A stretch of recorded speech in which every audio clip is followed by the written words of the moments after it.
Okay, so now we know why we have a lot of youth in our company. So that's a very good point. Yes, and it's not kind of everlasting problem. Once the person is young, after some time, he's not as young. Okay, so as you said, that culture challenges you faced. Well, I don't see any obstacle in bringing the team from different regions of India together. Uh, I think it is more about all. There are some general. How did you settle down here? Like the traffic, the culture, and the food. So it is very different from where you come. So how it was? No, but it's not so much different because there is a lot of first. I understand there is some small community of so-called Anglo-Indians.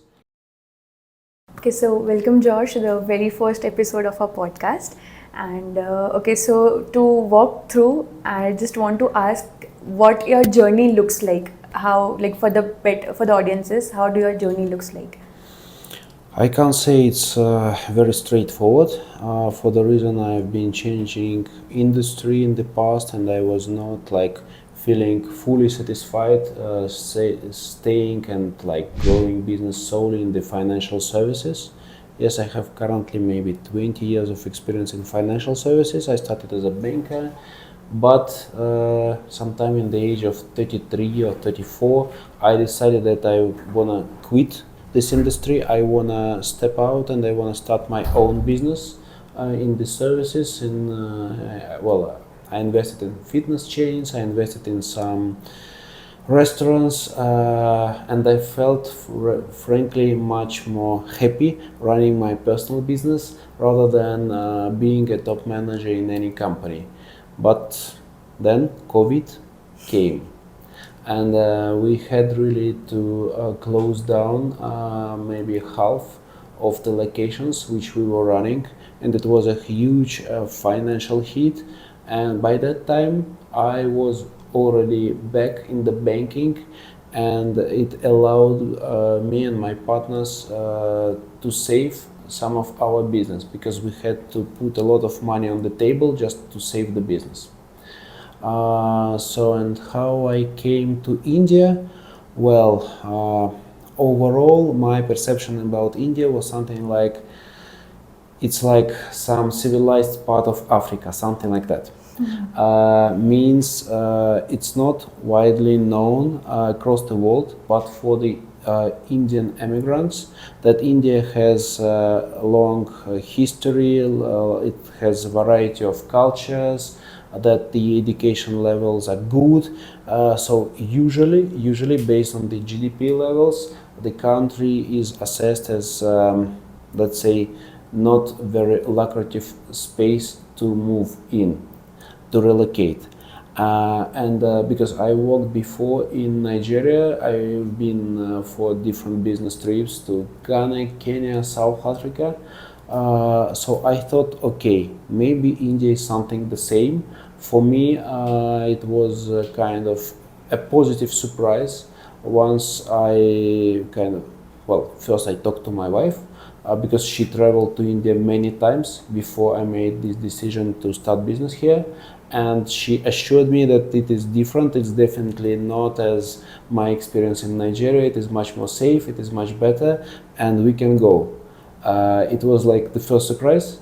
Well, the second was once we arrived, once we tried different locations in India, which one to start business. So it turned out that Bangalore is the best.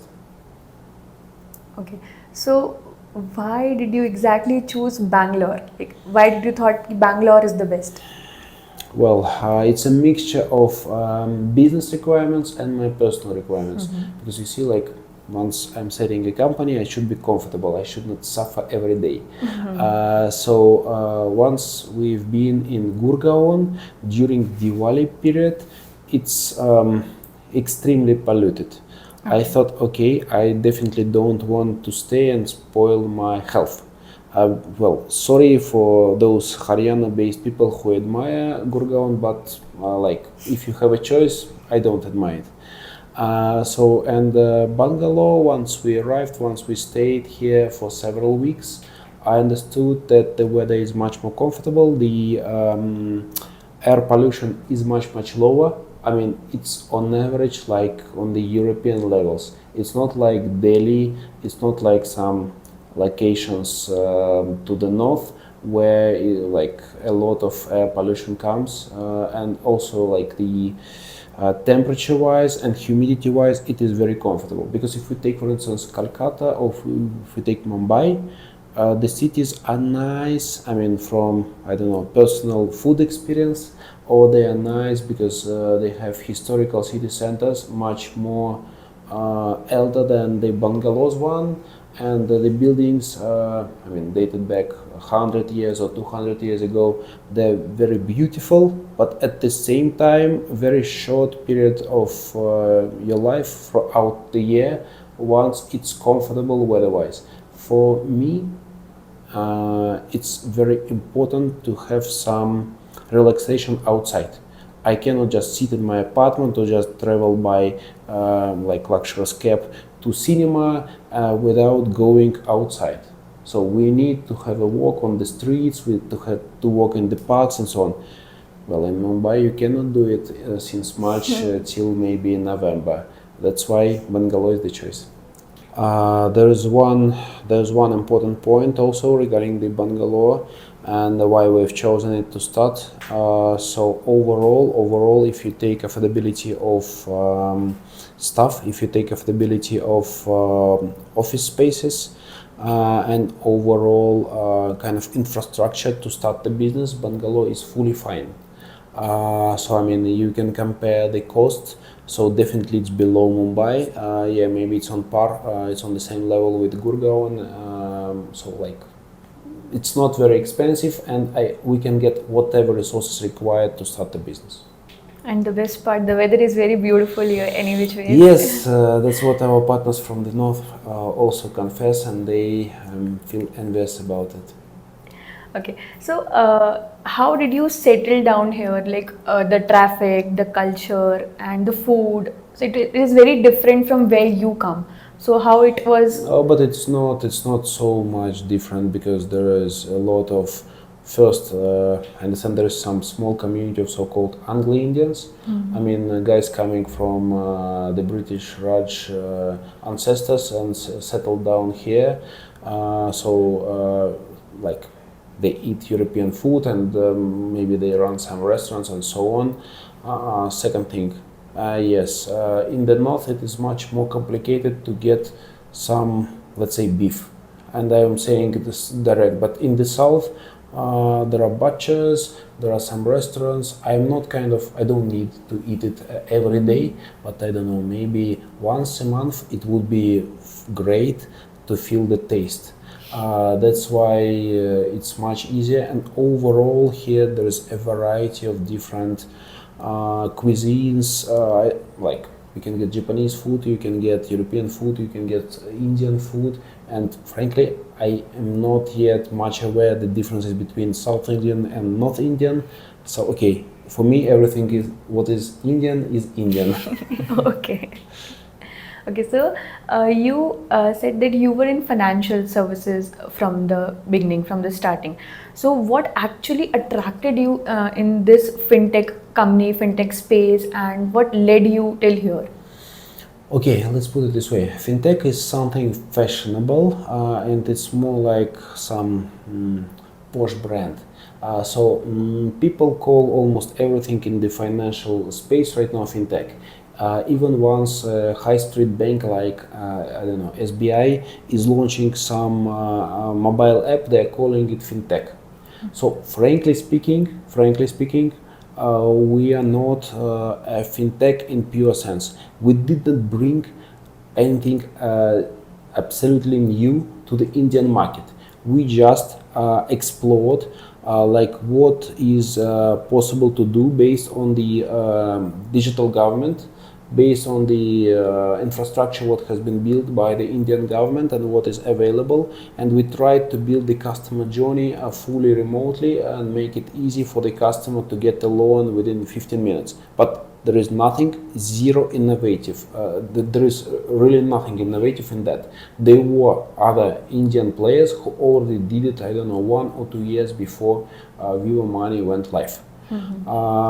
So yes, we are kind of fintech, but the main idea was to close the financial lending gap.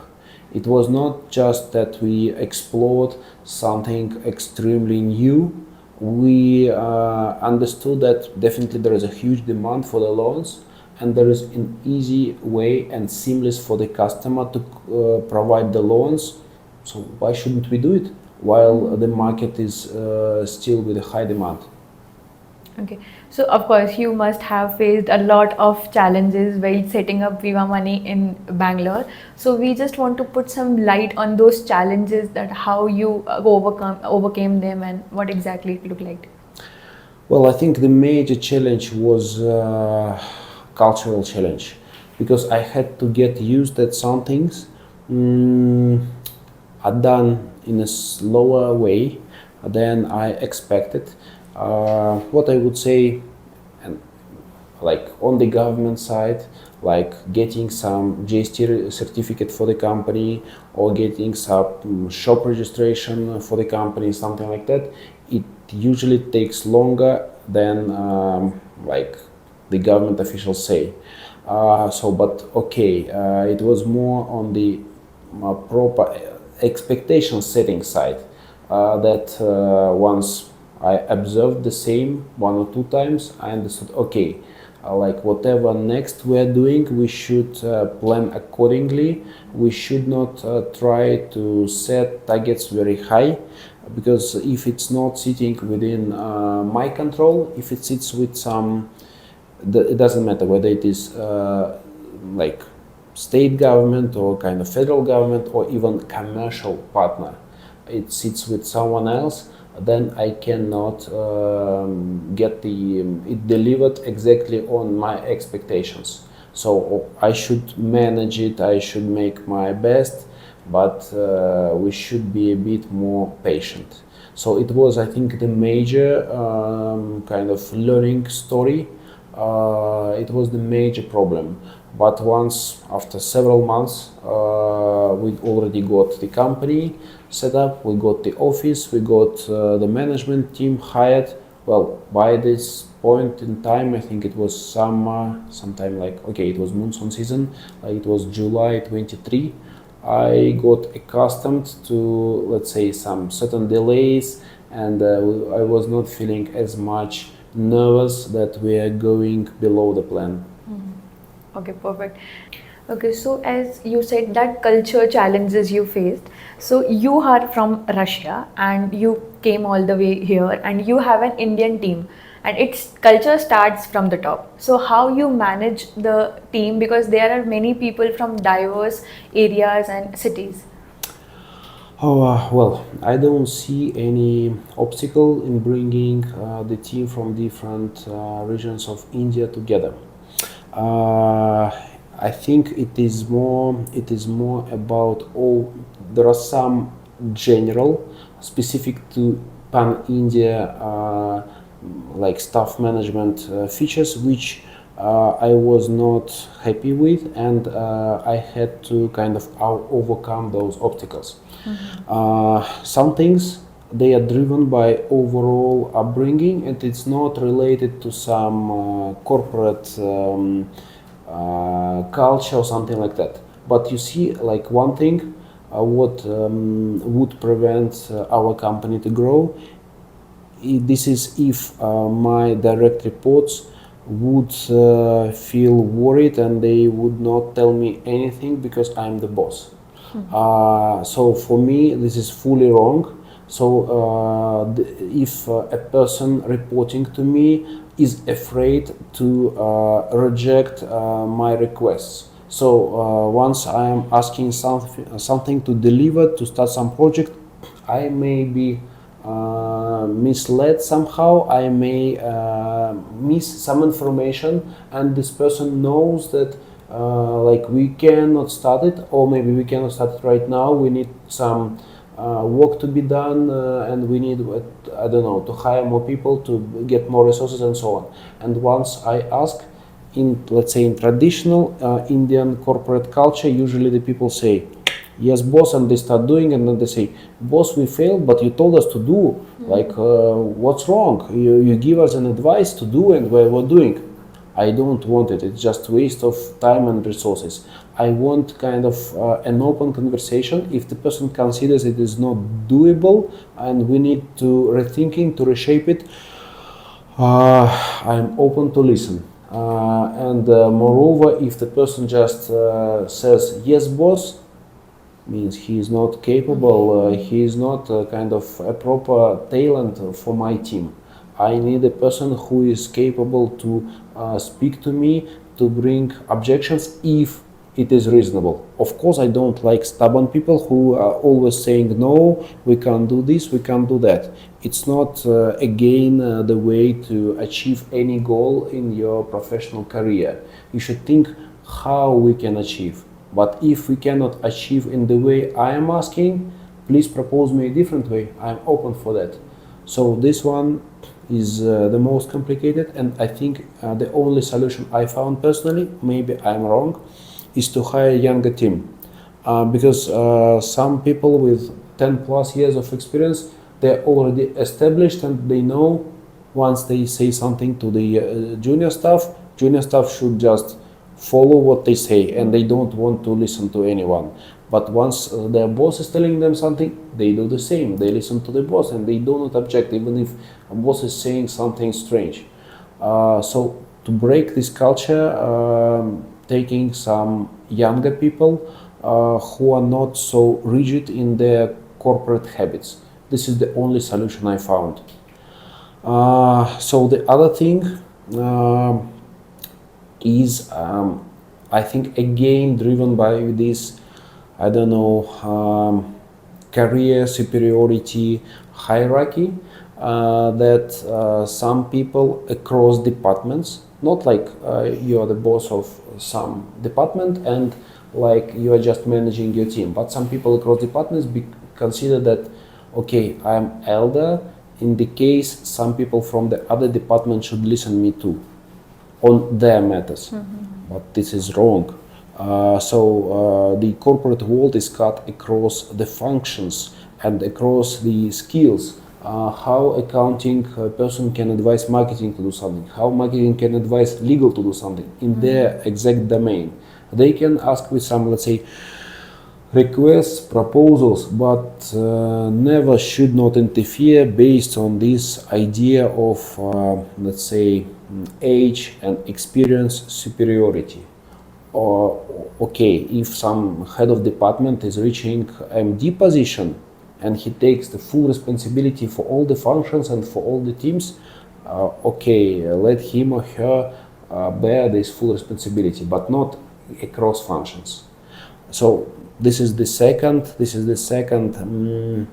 cultural difference on the corporate side.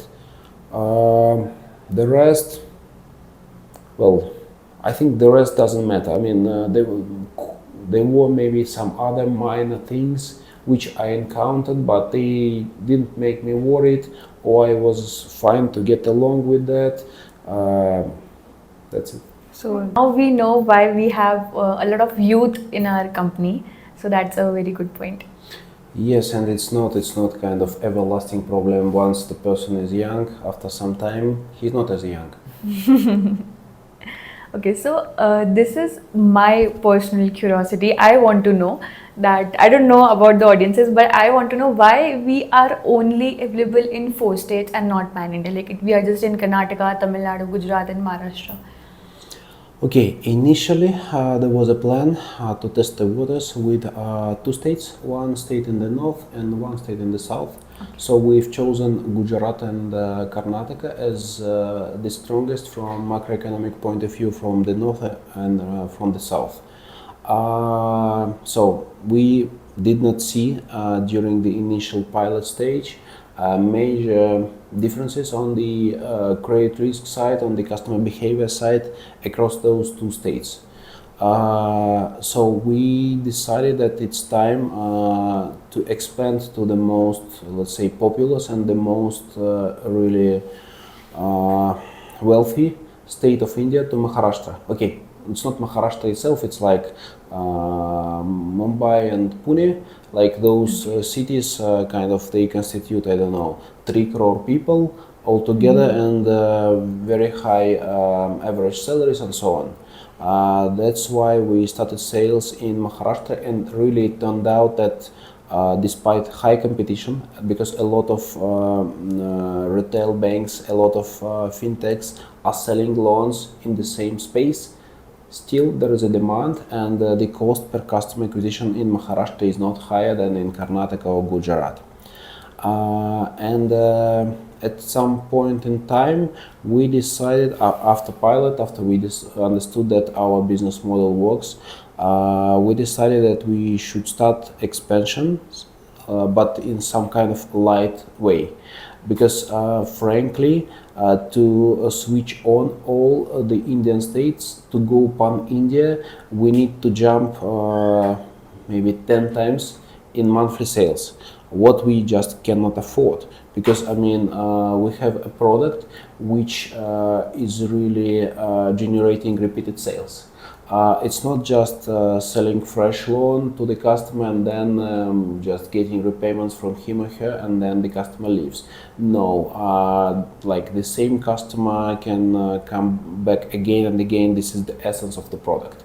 And that's why we cannot afford really to support, to grow sales tenfold to the fresh customers, and at the same time to continue supporting the existing customer base. We just lack funding for that. We need to improve our funding base. That's why we started adding states one by one. And in, I think it was maybe January or December, this January, December 24, once we did a new round of macroeconomic analysis, and it turned out that Tamil Nadu is the best to continue. So of course one of the factors was because we are one language app right now, and we go with English only. Yeah, we provide customer service support in vernacular languages, but still we need kind of people who use language in a daily life. And it turns out that Tamil Nadu is one of the states where the English literacy is the highest, and also the incomes are good. I mean, the share of salaried people there is good, and so on. And once we launched in March, it turned out that it was a right decision, for the reason that Tamil Nadu demand was much higher than we expected. We thought it could be, I don't know, 3 or 4 times lower than from Maharashtra, but based on our customer flow, based on the demand what we are getting just maybe 20% lower demand than from Maharashtra. Despite the states by population, they are much more different than 20%. Okay. We will be adding new states in the coming future, and finally, of course, the target is to go pan India. Okay. I was about to come on that same question, that when are we going pan India? So it will take time, really. I think the real pan India launch may happen by end of next year, but we will be adding one by one. So I definitely in 25 we'll be adding at least one more state, maybe 2 states, because like after Diwali, it always some kind of a drop in the demand. So we are targeting to make a launch of the 5th state sometime end of September, before Diwali. Maybe we will add one more by December. Let's see. Okay, so in one of your podcasts, you said that India is really moving ahead and other countries should learn from India, like what India offers. So can you specify some things which you actually meant that other countries should learn from India? Okay, there are really different things, different aspects. Some of them they are on business side, some of them may be on the cultural side. but both could be useful, and they are benefiting to potential success, like for the Indian economy, and really that Indian people should hopefully be wealthy, happy, healthy, and so on. The first thing, despite on the federal level, I don't see any like long-term planning, because like union budgets, they announce just for 1 year period, and they're not like for 3 years, they're not like for 5 years. Still, we see a lot of projects on the infrastructure side which continue throughout longer time horizon, and they are delivered. I don't know, like locally here, what we see, like some Bangalore to Mysore Expressway went live, or like second terminal of the Bangalore airport was delivered, and so on. And it really improves the quality, connectivity, infrastructure levels for the local community, and of course for the different expats, not solely Europeans, but also Indian expats coming from the other states to Karnataka, to Bangalore. So I definitely see the progress on infrastructure improvement sides. Yes, you may expect some kind of a frog jump, that like from point 1 you jump to point 5 and you catch up with China or with Japan, but nothing happens within, it's not a fairy tale, it's the real life. And this is the story. Our expectations on everywhere should be kind of properly set. So what I would say,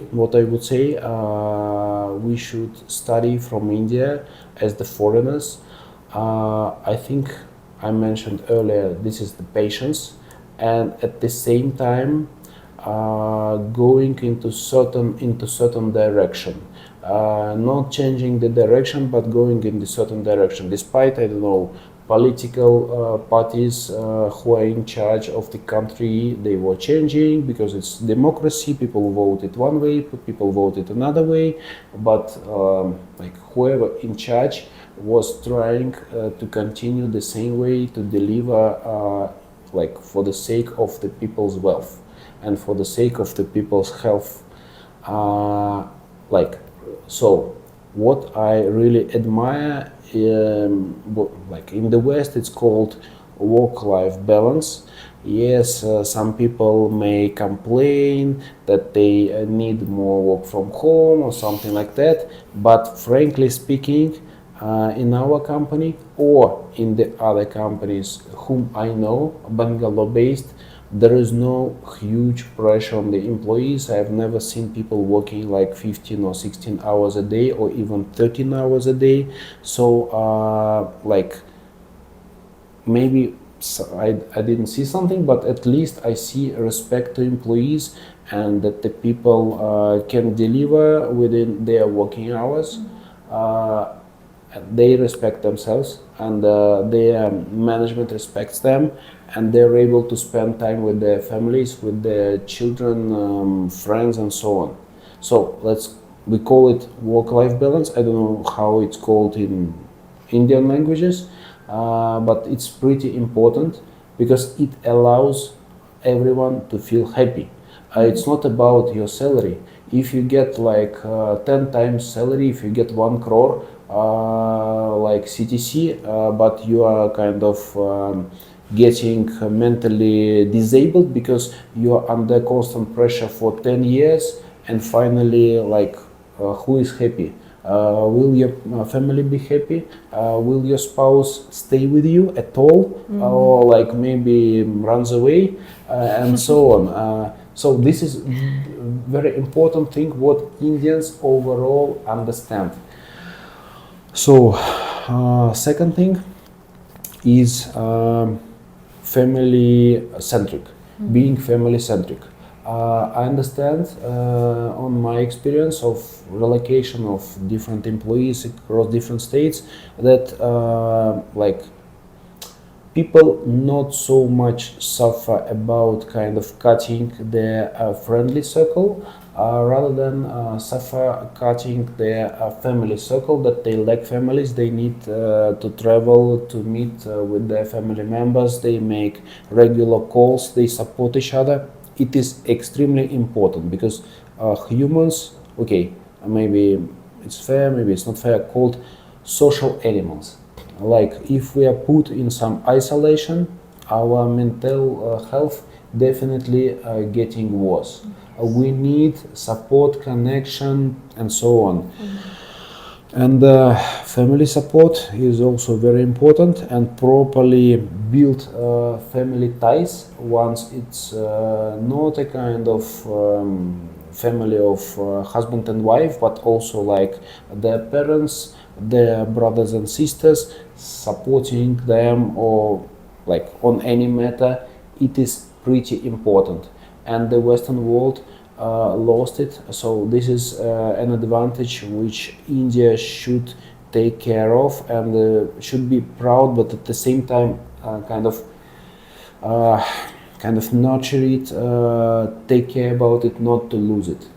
Actually, I totally agree with the second point you said, work life balance. Because when we see from Monday to Friday, the people are really busy with their working and all of that. But the Friday night and the Saturday nights are here are amazing. When if you go on the streets or clubs, cafes, pubs, they are literally full because people are actually living their lives. So yeah, I totally agree with the point. So now let's lighten up the mood, and we will go with a quick rapid fire round. So I'll ask you few questions and you have to select one or choose one. Okay. And So should I kind of explain my choice? not exactly. It's Okay, a rapid let's fire. go, You just have let's to go. answer. I'll just ask you the questions quickly and you have to answer quickly. That's it. So the very first is question: pelmeni or dosa? Both. Okay. Blinkit, Instamart, or street vendors? Blink it in the morning. Street vendors during the weekends. Okay, that was a smart choice. Cabs or autos? Definitely cabs. Okay, Russian winter or Bangalore's monsoon? You cannot make this choice. It's crazy different. It's like Kashmiri winter Yeah. and Bangalore monsoon. It's really, you cannot oppose it. Both are nice. Okay.